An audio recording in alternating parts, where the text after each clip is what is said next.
bienvenue sur Toc Toc Docteur, l'émission santé de Figaro Live. Chaque mois, près d'1 heure d'émission sur un thème et les réponses aux questions que vous nous posez sur la page Facebook du Figaro. Aujourd'hui, nous allons parler des vaccins. Pour en discuter avec nous, nous avons le plaisir de recevoir le professeur Daniel Floret, qui est pédiatre et vice-président de la commission technique des vaccinations à la Haute Autorité de Santé. Professeur Floret, bonjour. Alors, d'abord, comme il est d'usage, dites-nous si vous avez des conflits d'intérêts. Ma déclaration publique d'intérêt peut être consultée sur le site de la Haute Autorité de Santé et je n'ai pas de conflit d'intérêt. Pauline, bonjour. Bonjour. Vous êtes journaliste santé au Figaro et vous présentez avec moi cette émission. Voilà, et je prends le relais pour présenter le reste de l'équipe.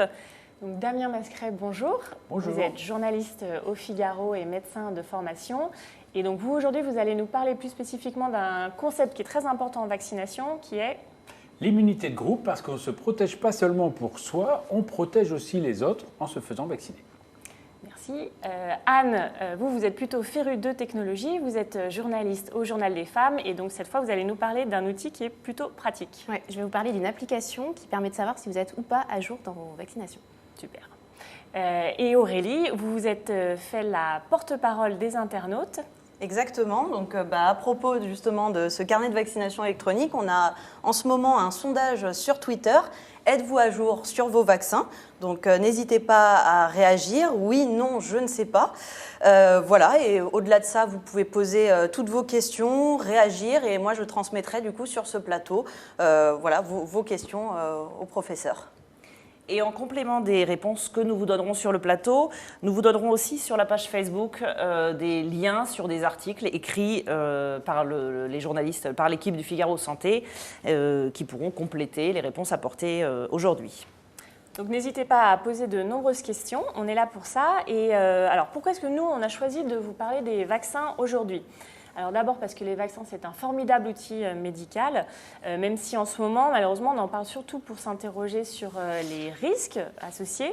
On reviendra sur cette question, sur les craintes autour des vaccins dans un second temps, mais d'abord, on va remonter le temps et on va voir en quoi la vaccination a permis de faire d'immenses progrès médicaux, notamment en termes de mortalité.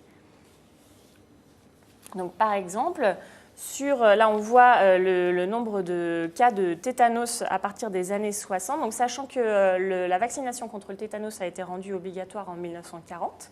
Vous me corrigez si je me trompe, professeur Floret. Exact. Donc, je pense que vous pouvez voir les courbes. Voilà. Donc, on voit une chute très nette. En termes de mortalité, est-ce que vous pouvez nous dire également où on en est actuellement On a quelques cas, quelques dizaines de cas par an, avec une mortalité qui est quand même de l'ordre de 70%. D'accord. Donc il y a encore chaque année des morts par tétanos, c'est sûr. Sachant que dans les années 60, on était à plus de 300 morts par an, ce qui est quand même énorme. Oui. Alors, on voit également désormais à l'écran la poliomyélite, qui est vraiment un cas d'école, parce que la vaccination a permis de l'éradiquer complètement en France. Sachant qu'il n'y a pas si longtemps que ça, il y avait encore de nombreuses personnes qui présentaient des séquelles liées à cette maladie. Oui. Peut-être que vous pouvez nous les décrire un peu pour les gens qui n'ont pas connu cette période-là, parce que oui, ça, on a tendance à pas la savoir. polio, la forme clinique, parce qu'il y avait beaucoup de polio qui étaient asymptomatiques, mais celles qui avaient des symptômes, c'était des paralysies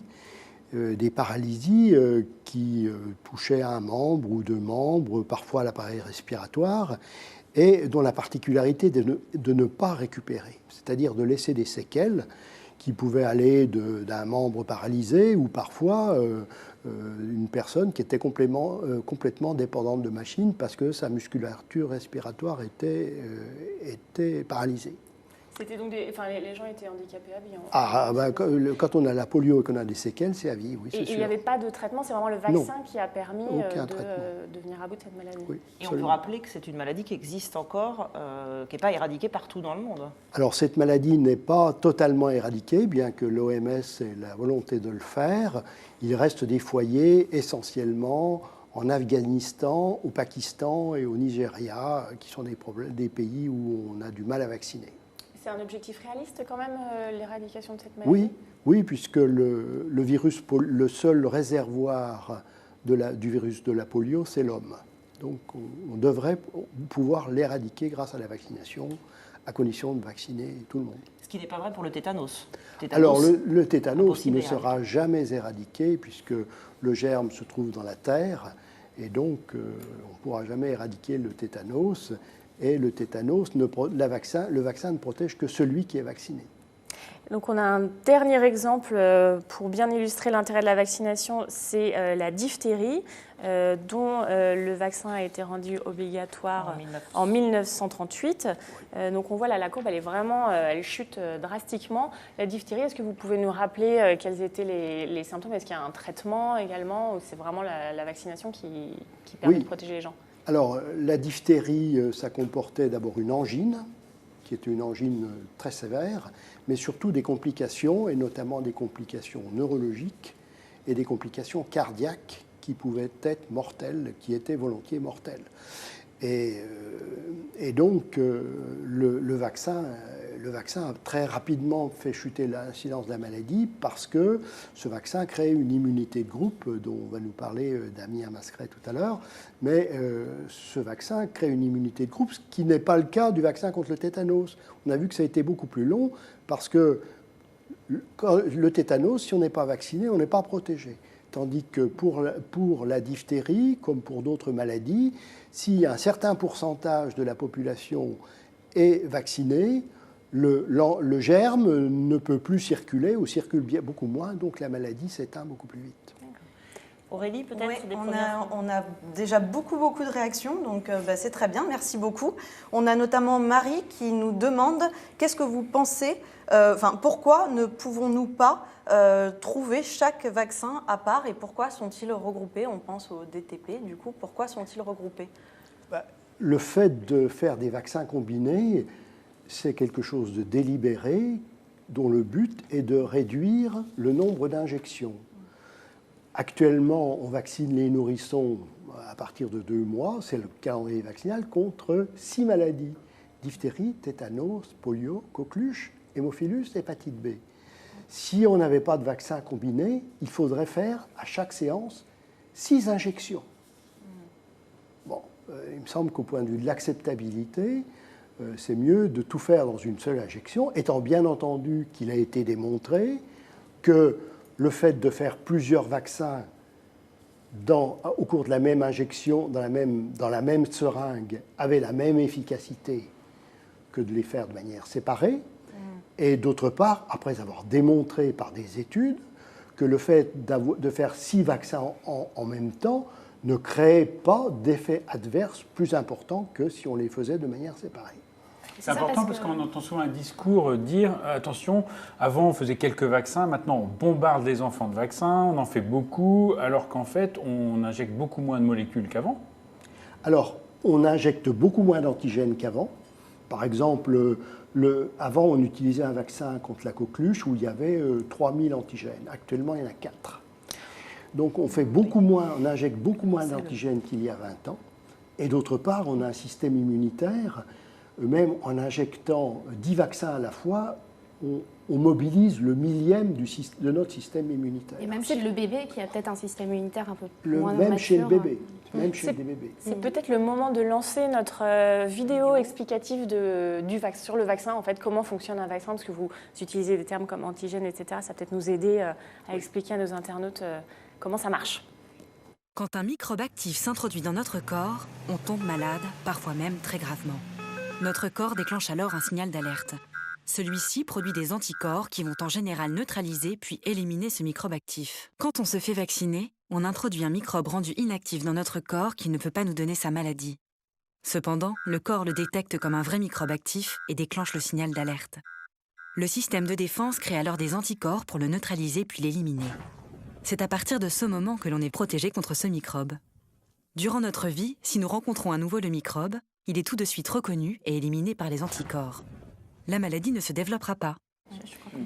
Damien, il y a un élément très important dans la protection apportée par les vaccins, vous l'avez un peu rappelé, c'est l'immunité de groupe. Vous allez nous expliquer exactement de quoi il s'agit.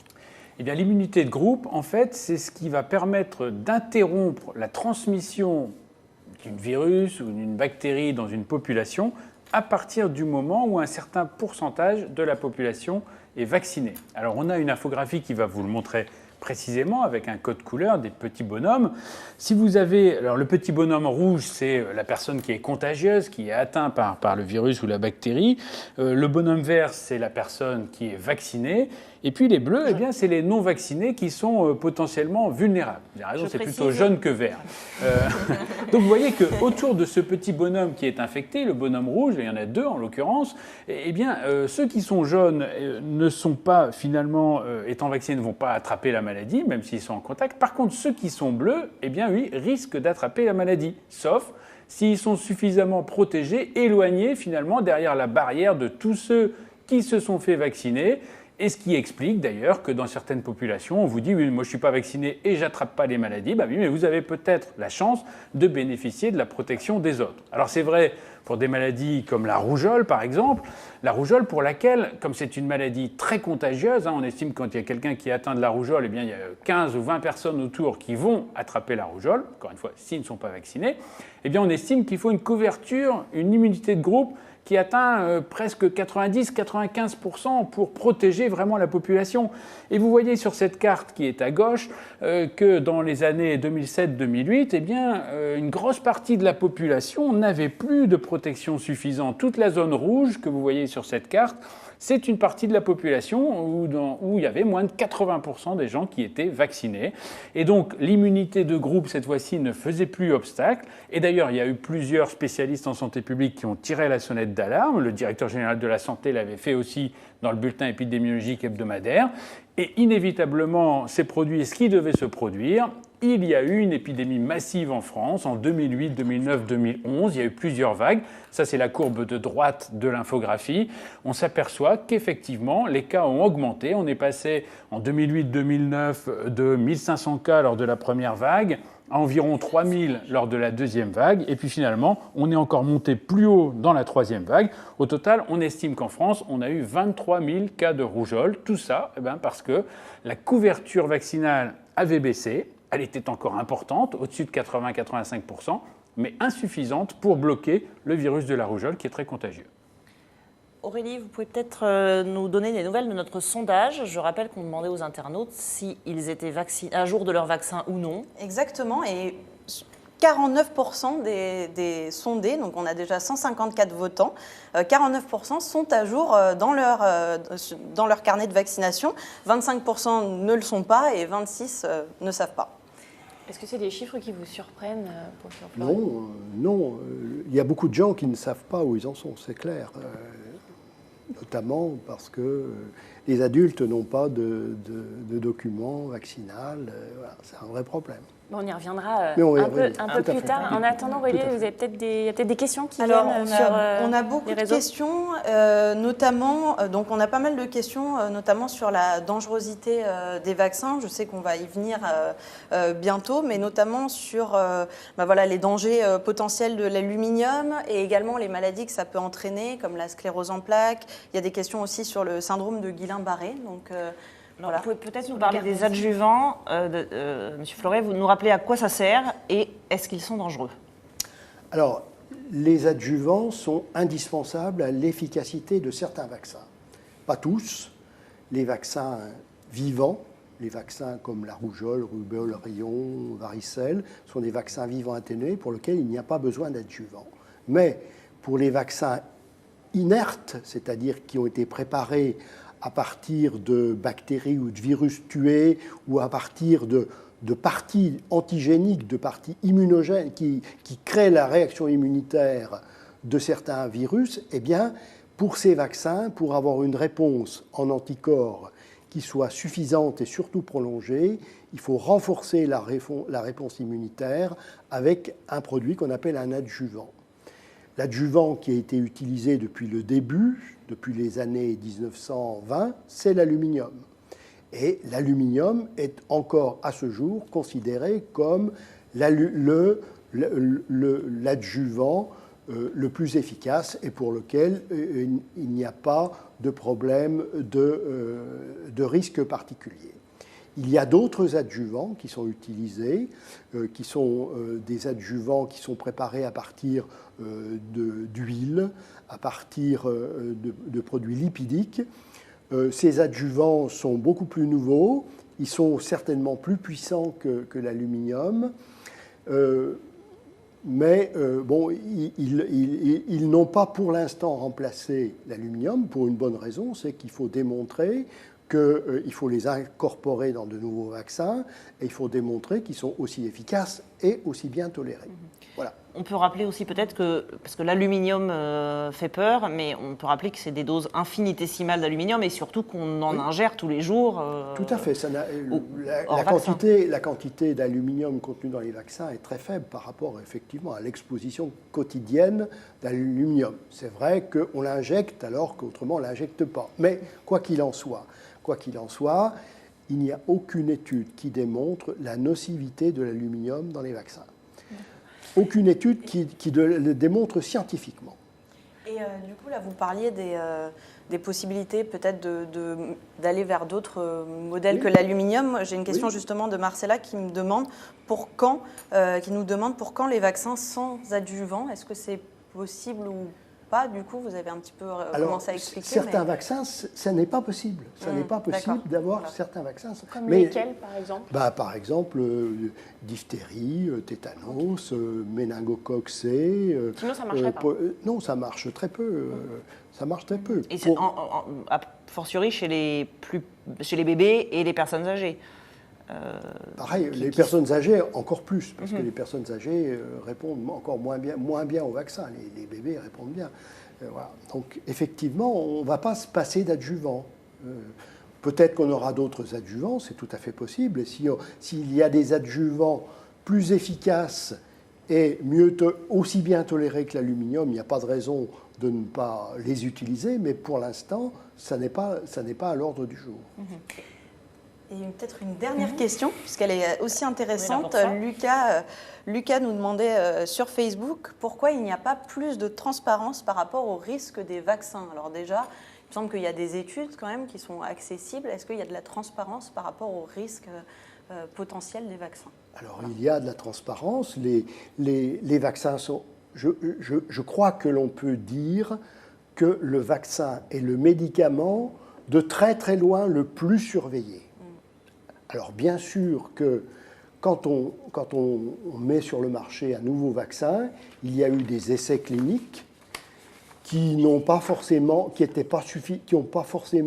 inclus suffisamment de personnes pour pouvoir repérer un effet indésirable rare. Mais il y a un suivi après la mise en place du programme de vaccination qui permet... C'est ce qu'on appelle un suivi renforcé de pharmacovigilance, qui est une obligation européenne d'ailleurs, qui permet de repérer en utilisation réelle d'éventuels effets indésirables qui ont pu ne pas apparaître dans les essais cliniques. Et en tant que patient, comment est-ce qu'on peut déclarer un effet indésirable justement? Alors, pour les effets indésirables, d'abord, ils doivent être déclarés par les professionnels de santé. Ils ont l'obligation de déclarer les effets indésirables graves et les effets indésirables inattendus. Ils doivent les déclarer aux centres régionaux de pharmacovigilance. Dans chaque région de France, il y a un centre de pharmacovigilance qui collecte ces données, qui les analyse. Et puis, les firmes reçoivent également, ont des services de pharmacovigilance où ils reçoivent ces données qu'ils font remonter à l'Europe. Et puis, depuis la loi sur le médicament, les personnes ont la possibilité de déclarer elles-mêmes un effet indésirable. Et comment il y a un site internet, je crois, non? Oui. C'est ça? Oui, c'est à l'ANSM. Alors, parmi les polémiques qui ont fait l'histoire du vaccin, il y en a une qui a une histoire assez emblématique, c'est celle du ROR, donc rougeole, oreillon, rubéole, qui a été soupçonnée de provoquer l'autisme. Donc l'histoire est assez révélatrice. Tout démarre en 1998 par une étude dans le Lancet, qui est une étude extrêmement réputée, signée par un médecin britannique, Andrew Wakefield.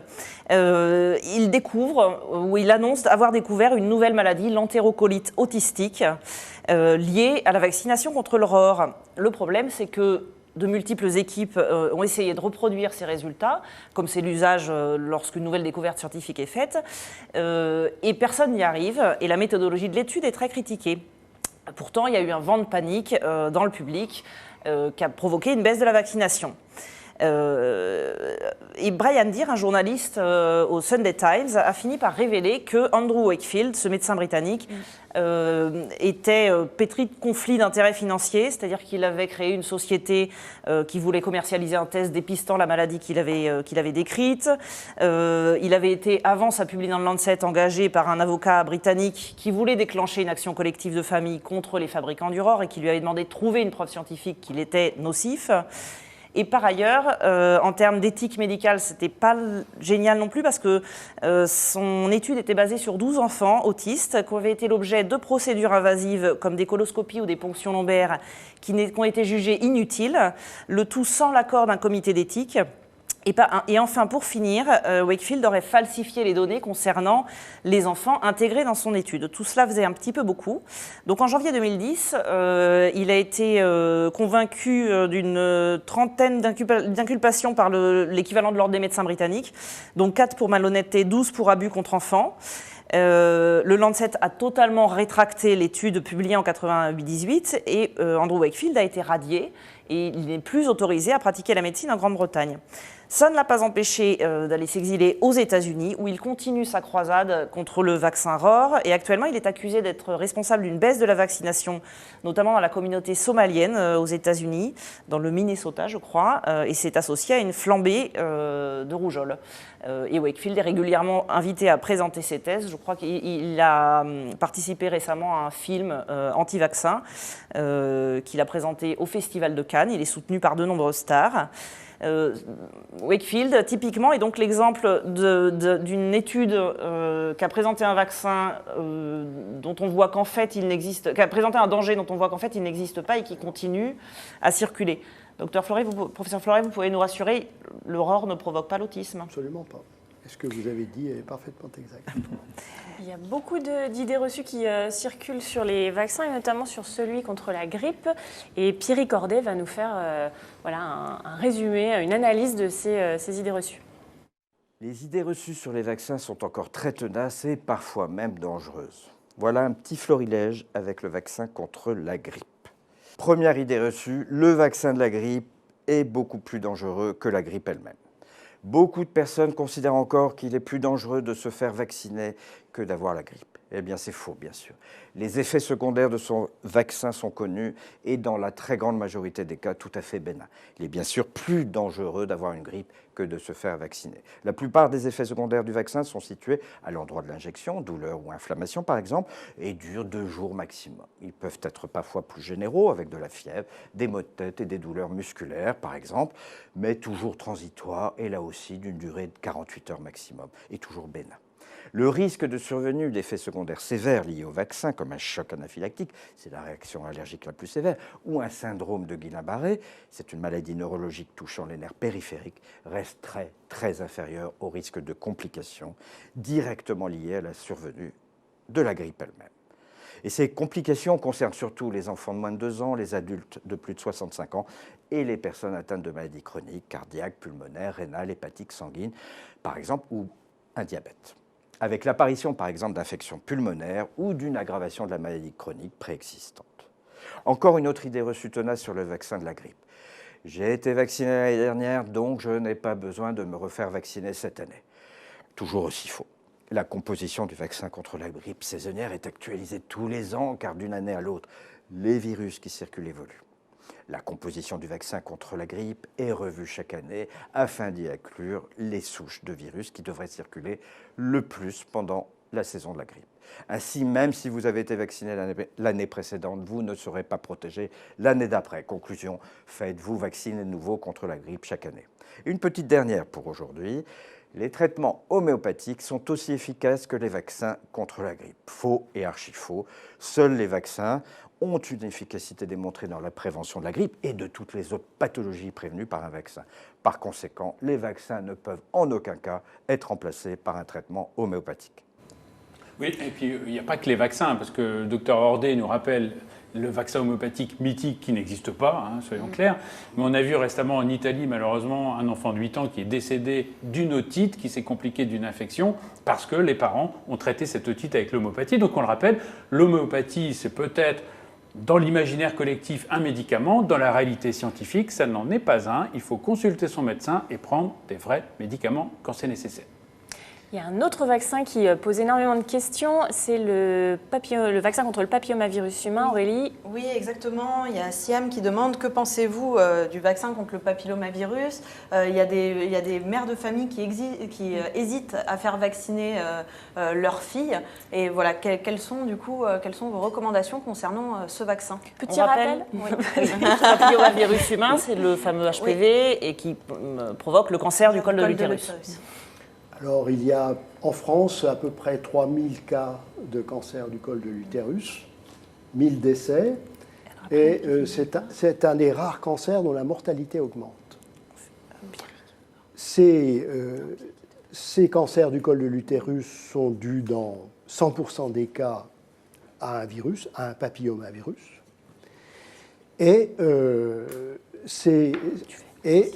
Donc, on peut se prévenir de deux manières contre le cancer du col de l'utérus. D'une part, par le dépistage, mais le dépistage, il va trouver des lésions qui existent déjà, il va entraîner des interventions sur le col, etc., qui peuvent laisser des séquelles, d'ailleurs notamment pour la fertilité. Et puis, il y a une autre manière qui est complémentaire, qui est la vaccination. Actuellement, nous disposons d'un vaccin qui couvre à peu près 70% des papillomavirus responsables de cancer.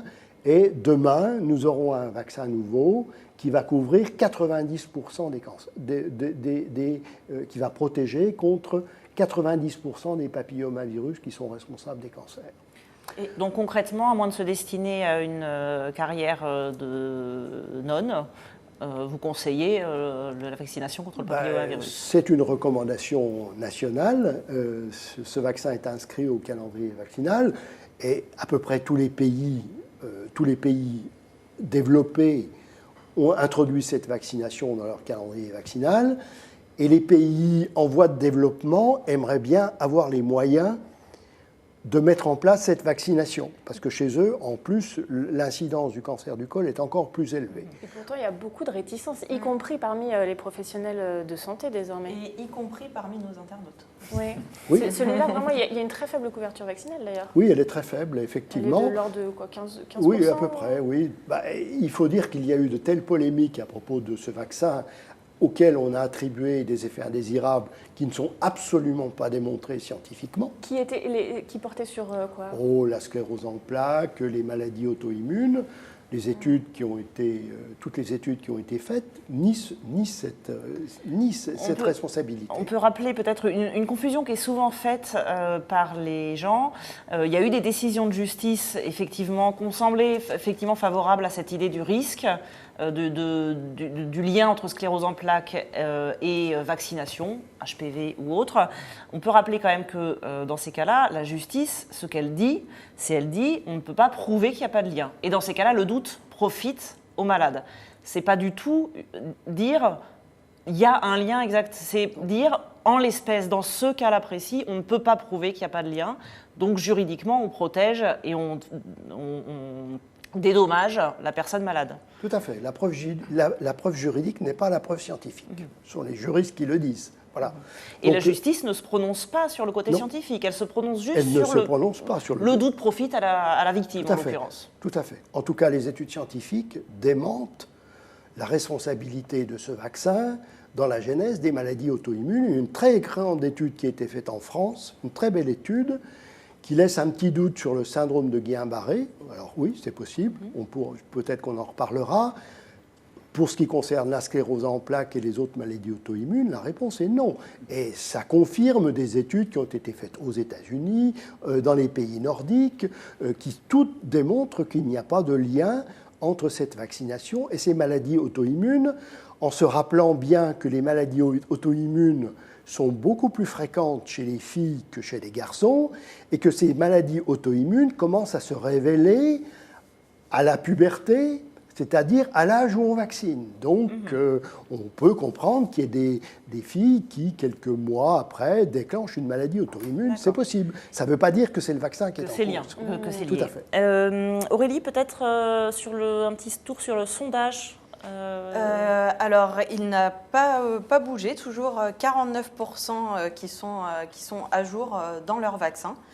Donc voilà, plutôt encourageant, me semble-t-il. Un quart qui ne savent pas. Un quart qui ne savent pas, effectivement. Anne, justement, c'est vrai que c'est un problème chez les adultes. Les nourrissons et les bébés sont très bien suivis chez le pédiatre, donc le pédiatre suit et s'assure qu'ils sont correctement vaccinés. Mais les adultes ne savent pas, et quand ils sont en bonne santé, ils ne vont pas chez le médecin, ou alors ils y vont quand ils ont la grippe, et donc le médecin ne choisit pas ce moment pour leur parler vaccination. Vous allez nous parler d'un outil bien pratique. Voilà, et d'abord, je vais commencer par un petit tour de table, justement, pour savoir, vous, est-ce que vous connaissez la date de votre dernier appel contre le tétanos? Non, pas du tout. 2008. Ah. Mais le médecin du travail le sait. Parce que, ouais, voilà, c'est bien. Pauline, non?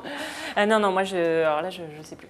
J'avoue, je sais. Oui, Je sais noter quelque part, mais... Parce qu'il n'y a pas que tétanos. Enfin, tétanos, c'est important, évidemment, mais on s'expose quand même. C'était au hasard, mais voilà. Parce qu'il y a la coqueluche aussi. Les jeunes parents qui nous écoutent ne doivent pas oublier la coqueluche. Il y a eu une stratégie pendant un temps de cocooning, on le disait aussi d'ailleurs.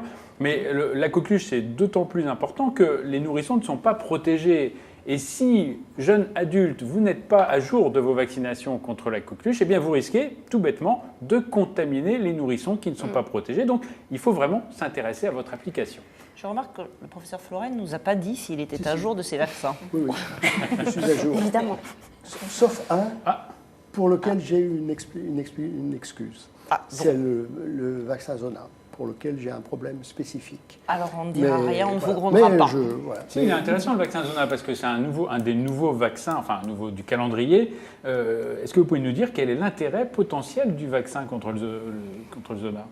Le Zona, c'est une maladie qui peut arriver chez toutes les personnes qui ont eu la varicelle, c'est-à-dire chez tout le monde, puisque à l'âge adulte, 98% des gens ont eu la varicelle. Et puis, quand on a un système immunitaire qui devient un peu flemmard, le virus de la varicelle qu'on a gardé dans ses ganglions nerveux, il se réveille et il donne une maladie qui s'appelle le Zona. Alors le Zona, c'est très désagréable, ça fait mal, ça brûle.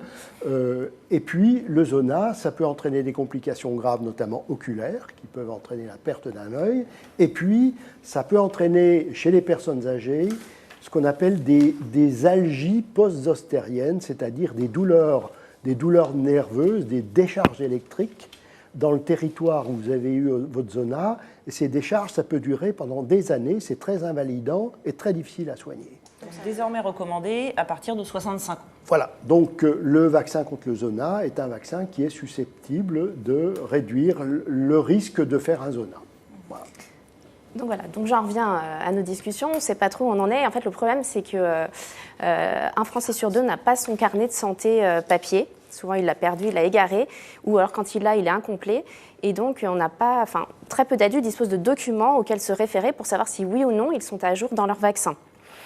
Et en plus, comme on l'a dit déjà tout à l'heure, c'est que les recommandations vaccinales évoluent, elles sont complexes. Donc voilà, c'est difficile de savoir où on en est. Et donc, moi, j'ai une solution. C'est une application mobile qui s'appelle Mes Vaccins et qui va vous aider. Alors, le professeur Florel la connaît un petit peu. Ouais. Oui. Vous y avez contribué? Oui. Alors, c'est une application qui permet de créer un carnet de vaccination électronique, donc sur votre téléphone ou sur votre portable, et ainsi de savoir exactement quels sont les vaccins qui ont déjà été réalisés, mais surtout quels sont les vaccins manquants, et encore mieux, de pouvoir être alerté par SMS ou par mail quand un rappel ou un vaccin sont nécessaires. Alors, je vais vous montrer donc, comment ça fonctionne. Vous voyez sur l'écran. Donc, la première chose, c'est de télécharger l'application sur son téléphone ou sur sa tablette. Il y en a pour les deux versions. Exactement, ça marche, Android, iPhone ou Android. Je précise que c'est une application gratuite. Donc, la première chose, c'est de se créer un compte. Donc, il suffit de rentrer, comme vous voyez, un email et un mot de passe. Une fois que le compte est créé, voilà, c'est très simple. Il suffit de rentrer un pseudo, sa date de naissance et de dire si on est un homme ou une femme.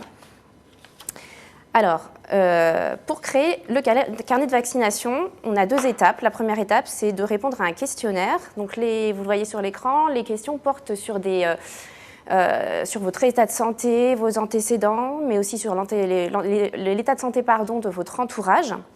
Donc, par exemple, si vous avez des bébés, si vous avez une femme enceinte dans votre entourage, et aussi sur vos conditions de vie, sur vos conditions de travail.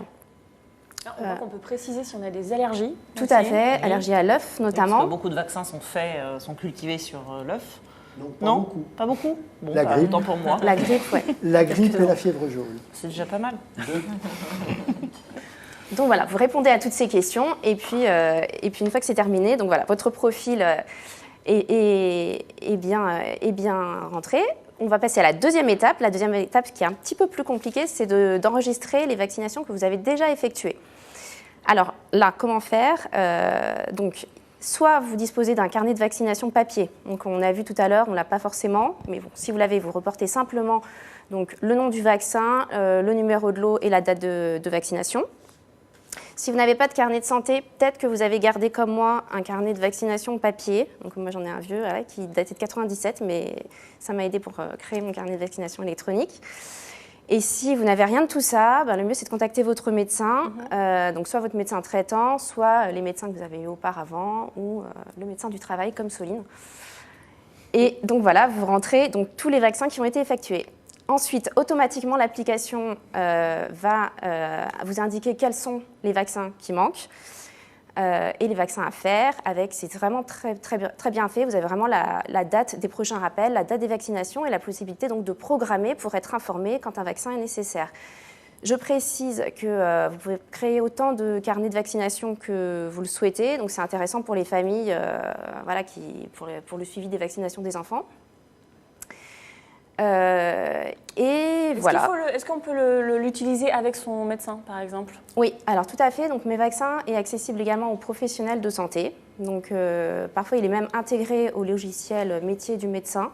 Donc, c'est encore mieux, en fait, notamment pour valider le carnet de vaccination. Parce que c'est vrai que ça, c'est déclaratif. Donc, le mieux, c'est d'aller voir son médecin. Pour être sûr qu'on ne s'est pas trompé. Voilà, de vérifier avec lui, de vérifier qu'il ne manque pas de choses, de compléter si besoin, et d'avoir une validation. Et ça, c'est très important parce que ça permet ensuite de servir de référence et de preuve vaccinale. Et voilà. Et d'officialiser, en fait, en quelque sorte, le carnet de vaccination. Une question peut-être, professeur Fleuret, qu'est-ce qui se passe si on fait trop de vaccins? Par exemple, sur le vaccin contre le tétanos, bon, donc moi, le médecin du travail suit ça, mais si demain, elle va vivre au Nicaragua et que son cabinet brûle et que tous ses papiers brûlent avec, je n'ai aucun souvenir de la dernière fois que j'ai fait le tétanos. Si je l'ai fait il y a 5 ans ou 10 ans et que je le refais aujourd'hui, est-ce que ça pose un problème? Alors, ça peut poser un problème si vraiment on a des vaccinations très rapprochées. Ça peut majorer les effets secondaires, avoir des effets secondaires locaux au point d'injection qui peuvent être extrêmement importants. Mais très rapproché, c'est quoi? Mais c'est 2-3 ans. 2-3 voilà. ans, d'accord. Mais, et quand vous dites très important, c'est gênant un gros ou édème du bras? grave? Non, ça s'arrange. Ça s'arrange, mais on peut être quand même très gêné pendant plusieurs jours et avoir un bras très enflé, très douloureux. Ça existe. Mais ça se voyait surtout avant, lorsque nous avions des vaccins, d'ailleurs c'est essentiellement le vaccin contre la diphtérie qui donnait ça, lorsqu'ils étaient fortement dosés en antigènes. Actuellement, on a des vaccins qui sont moins dosés, avec un risque moindre. Voilà. Mais encore une fois, ce n'est pas dramatique. C'est pas dramatique, mais enfin, c'est pas non plus éthique d'avoir un vaccin tous les 5 ans alors qu'un vaccin protège pendant 15 ans. Oui, voilà. Oui, c'est uniquement en cas de répétition hasardeuse. Juste une question, Anne. Est-ce que cette application est fiable et surtout, est-ce qu'elle est financée par l'industrie pharmaceutique qui veut nous vendre plus de vaccins? Non, pas du tout. C'est une application qui est effectivement soutenue par les autorités de santé et en particulier par le Haut Conseil de la santé publique, donc qui émet les recommandations vaccinales. Elle est gérée par une association à but non lucratif et financée par des professionnels de santé. Donc elle n'est pas financée par les laboratoires, elle est indépendante de la publicité. Et j'ajoute qu'en plus d'être fiable, elle est sécurisée, donc elle répond aux critères CNIL. Donc toutes les informations personnelles que vous donnez sur l'application ne sont pas vendues à des clients. Vous en êtes propriétaire et si vous souhaitez supprimer l'appli, voilà, vous pouvez la Sanofi et supprimer. mon assureur ne Tout à sauront fait. rien. Exactement. Et j'imagine qu'elle est mise à jour régulièrement parce que Exactement. le calendrier vaccinal, Alors ça voilà, change. c'est le plus de l'application, c'est que elle est intelligente entre guillemets et personnalisée, c'est-à-dire qu'elle va être mise à jour régulièrement. Donc dès qu'il y a une mise à jour du calendrier vaccinal, parce qu'elle repose sur un système expert. Et par ailleurs, elle est mise à jour également en fonction du profil du patient. Donc si demain je suis diabétique, si demain j'ai une femme enceinte dans mon entourage, il suffit que j'aille rentrer, changer les paramètres dans mon profil et automatiquement l'application va me dire quels sont les vaccins à faire si besoin. D'accord.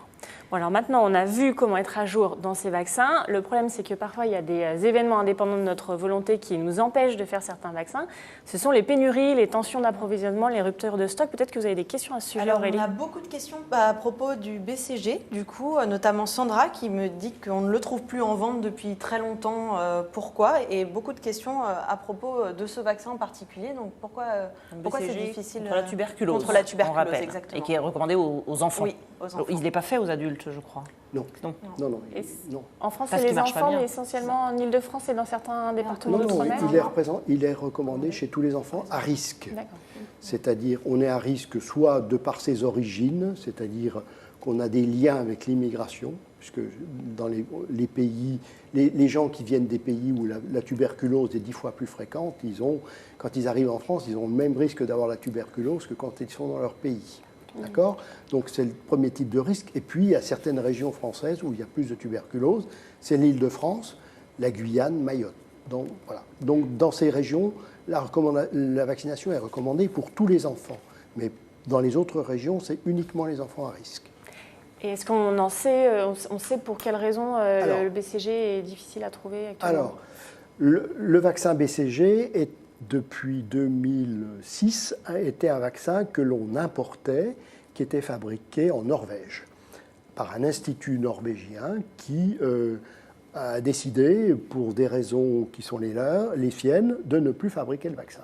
Enfin, d'interrompre, je ne sais pas s'il reprendra, mais d'interrompre la fabrication de ce vaccin. Donc, ça a créé une pénurie mondiale, parce qu'il y a très peu de firmes qui fabriquent du vaccin BCG. Et pour y pallier, eh bien, la France a importé un vaccin qui vient de Pologne.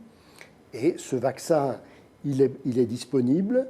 Il est disponible en quantité limitée, mais a priori suffisante. Mais il n'est disponible pour des raisons administratives que dans les centres publics de vaccination et en pratique pour les enfants dans les PMI. Donc, si cette maman veut faire vacciner son enfant contre la tuberculose, il faut qu'elle aille en PMI, mais c'est vrai qu'elle n'en trouvera pas en officine. Il n'y en a pas. Aurélie, d'autres questions? Oui. À propos de l'hépatite B également, qu'on ne trouve plus actuellement, donc toujours dans le cas des pénuries de vaccins, que des personnes se demandent sur les réseaux pourquoi on ne les retrouve pas en officine aujourd'hui. Alors oui, effectivement, c'est un vrai problème. Il y a 2 firmes qui produisent du vaccin contre l'hépatite B en France, et la firme qui produisait la plupart des vaccins a eu un problème industriel et nous a informé qu'elle ne pourrait plus pendant au moins jusqu'à le milieu de l'année prochaine fournir de nombre suffisant de vaccins. Alors, bien sûr que les autorités de santé ne sont pas restées inertes là-dessus. Il y a eu des négociations.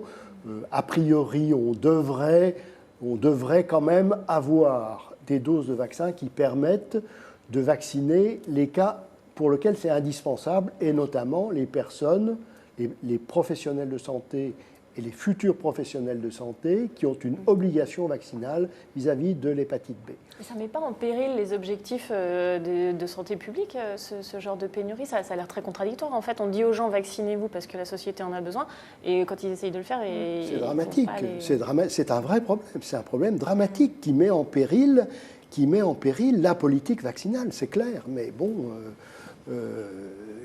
les vaccins, les firmes disent on n'a pas, on ne peut plus, on a un problème industriel, on est dans l'incapacité de produire. Elles n'ont pas d'obligation C'était un des points, je crois, qui a été débattu dans la concertation Je pense citoyenne. que les choses sont un peu en train d'évoluer de ce côté-là, mais malgré tout,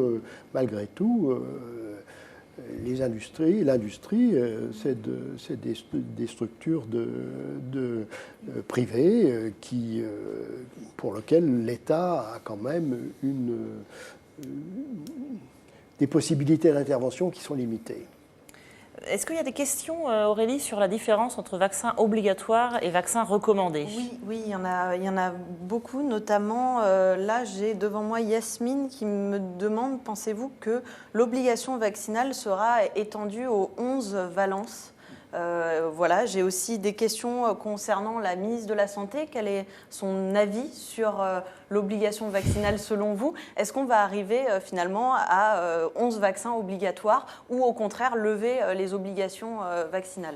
Alors la question est dans les mains effectivement de la ministre de la Santé, qui devra rapidement trancher compte tenu de la décision du Conseil d'État. Maintenant, vous me demandez quel est son avis, je n'en sais rien. Il faut rappeler un peu le contexte parce que c'est vrai que c'est compliqué. On avait en France finalement uniquement le DTP qui était obligatoire, diphtérie, tétanos, polio, et les autres ne l'étaient pas. Sauf qu'en pratique, on avait regroupé ça avec d'autres vaccins. Le DTP était groupé avec 3 autres, hexavalent par exemple, ce qui fait que quelqu'un qui ne voulait faire que les vaccins obligatoires ne pouvait pas. Et donc ça a été attaqué en justice et le Conseil d'État finalement a voulu mettre fin à cette situation qui était un petit peu ubuesque en disant on va demander au ministère de faire soit obligatoirement à disposition du DTP les 3 obligatoires sans les autres, ce qui est en pratique impossible, soit de changer la politique. Et changer la politique vaccinale, vous l'avez rappelé, c'est dans les mains de la ministre de la Santé. Le ministre de la Santé qui doit décider, est-ce que j'étends l'obligation finalement alors par exemple à l'hexavalent entier, puis avec d'autres éventuellement, ou est-ce qu'elle ne peut pas le faire seule, ça passe par la loi? Auquel cas, elle va être obligée, il faut attendre que le Parlement se réunisse et il faudra une loi pour élargir l'obligation vaccinale. Et puis dans l'autre sens, là c'est plus souple, réduire, c'est-à-dire finalement supprimer toutes les obligations vaccinales. A priori, on n'en prend pas la direction puisque la concertation citoyenne avait conclu. C'est l'idéal d'arriver à aucune obligation puisque les citoyens sont éduqués, sont conscients que c'est important pour leur santé, mais en attendant que la population soit convaincue, il faudrait peut-être au contraire élargir l'obligation. Donc il y a des fortes chances, Marisol Touraine avait pris plutôt cette pente-là, de dire il faudra élargir l'obligation. Il y a quand même de fortes chances qu'Agnès Buzyn aille également dans le même sens. On peut peut-être préciser, professeur Floret, que la différence obligatoire recommandée n'est pas basée sur des critères médicaux, c'est une question de philosophie politique. La dernière obligation, c'est 1964. Oui, la polio. La polio. Et donc, les 3 vaccins qui étaient obligatoires à ce moment-là le sont restés. Le BCG, l'obligation a été abandonnée en 2007. Oui. Mais si les autres vaccins sont recommandés, ce n'est pas parce qu'ils couvrent des maladies moins graves. La rougeole, elle n'est pas moins méchante que la diphtérie, et puis surtout, elle est infiniment plus contagieuse. Simplement, on considère que les gens ont le droit de décider par eux-mêmes. Oui. Enfin, en tout cas, c'est d'une part, la différence, c'est l'histoire. À l'époque où ces vaccins ont été rendus obligatoires, ça se justifiait parfaitement. Mais depuis, 2 choses ont changé. L'épidémiologie de ces maladies, qui sont devenues très rares, et l'éducation de la population. Ce qui fait que la philosophie a changé et tous les vaccins qui ont été introduits depuis 1964 ont été recommandés, avec ce paradoxe de vaccins recommandés qui sont probablement largement aussi importants que les vaccins obligatoires, mais qui, dans la population, sont vécus comme peu importants, en disant si c'était important, il serait obligatoire. Voilà. C'est un des paradoxes de cette dualité. Qui fait que les gens ont du mal à comprendre la politique vaccinale. Sur l'épidémie de rougeole qui s'est produite, dont je parlais tout à l'heure, en 2008-2012, on a eu 23 000 cas de rougeole.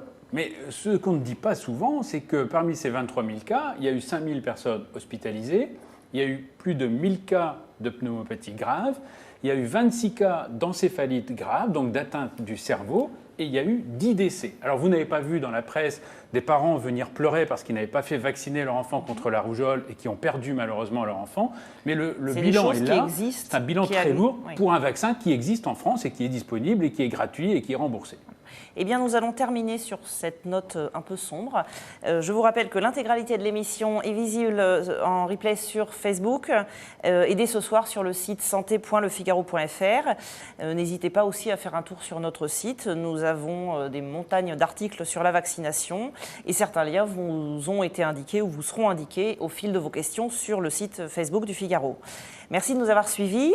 Au revoir à tous. Au revoir. Merci, Au revoir. professeur Floret, de nous avoir éclairés. Merci de m'avoir invité. Et rendez-vous le mois prochain pour un nouveau Toc Toc Docteur avec toute l'équipe santé du Figaro.